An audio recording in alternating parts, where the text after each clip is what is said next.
Assalamualaikum warahmatullahi wabarakatuh. Perkenalkan nama saya Muhammad Sumiranullah dengan NIM 399. Kenalkan nama saya Unzila Putri Asran dengan NIM 439.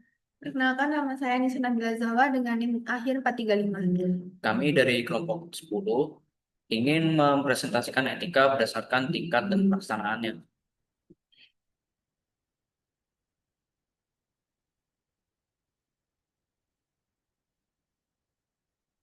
Yang pertama itu ada etika profesi. Etika profesi adalah seperangkat norma, nilai, dan prinsip moral yang menjadi pedoman bagi suatu kelompok profesi dalam menjalankan tugasnya.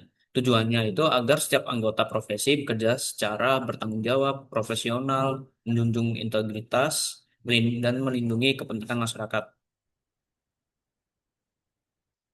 Selanjutnya di sini ada beberapa tingkat pelaksanaannya ya, ada tiga, yaitu yang pertama ada etika umum.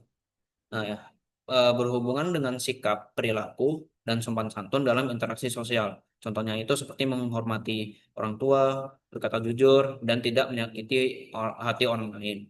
Yang kedua ada etika sosial, dan itu dilaksanakan dalam aturan bersama di masyarakat atau organisasi. Nah, ini contohnya itu ada antre dengan tertib dan musyawarah untuk mufakat.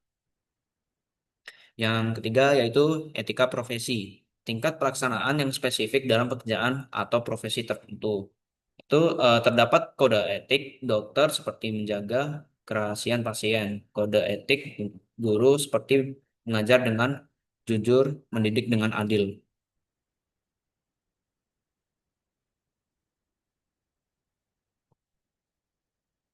Selanjutnya yaitu ada etika berdasarkan pelaksanaan. Yang pertama ada etika deskriptif, yaitu mempelajari fakta moral yang ada di dalam kehidupan manusia, yaitu bagaimana orang sebenarnya berperilaku, nilai apa yang dianut, dan aturan apa yang berlaku di suatu masyarakat atau profesi. Sifatnya menjelaskan dan tidak menilai benar salahnya, hanya menggambarkan apa yang terjadi. Yang kedua ada etika normatif, mempelajari aturan moral seharusnya, yaitu memberi penilaian tentang baik buruk, benar salah, pantas atau tidak, pantas pantas atau tidak suatu tindakan, dan sifatnya itu mengatur memberi pedoman, norma, atau standar yang harus diikuti. Selanjutnya ada etika deskriptif. Pada jurnal Ethic in the Software Development Process from Codes of Conduct to Etika Deliberation tahun 2021, etika deskriptif berfokus pada menggambarkan nilai-nilai yang ada dalam masyarakat, industri, perusahaan, maupun tim development. Tujuannya yaitu mengidentifikasi nilai yang menjadi orientasi, misalnya privasi, transparansi, keadilan. Dalam praktiknya, developer memahami nilai apa yang dianggap penting oleh stakeholder atau masyarakat, perusahaan, dan pengguna sebelum membuat keputusan teknis.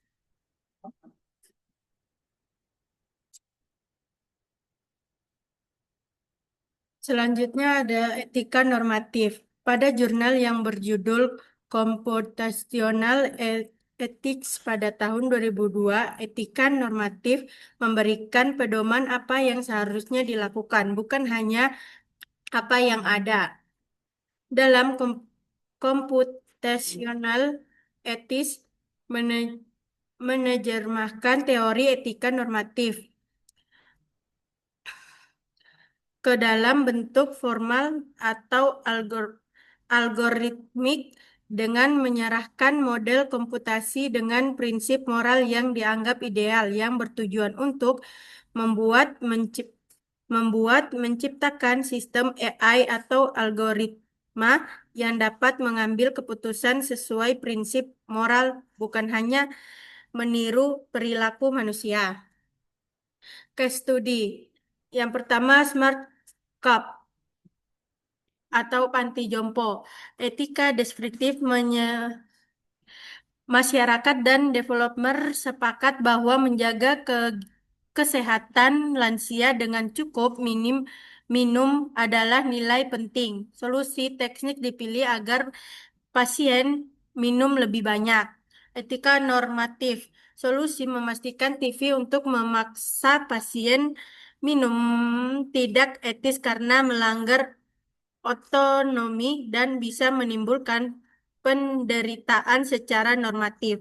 Perlu dipilih cara lain yang lebih menghormati martabat pasien. Alokasi sumber daya medis COVID-19, ventilator ICU, etika deskriptif, studi perilaku dokter atau triage of research dalam membuat keputusan darurat. Apa faktor yang benar-benar mempengaruhi keputusan? Etika normatif, merumuskan prinsip formal,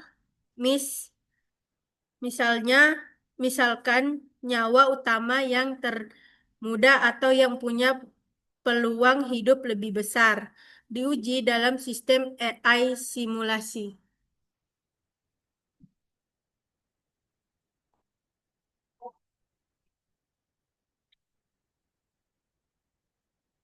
Baik, sekian presentasi dari kelompok kita. Bila ada salah kata, mohon dimaafkan. Terima kasih. Wassalamualaikum warahmatullahi wabarakatuh. Waalaikumsalam.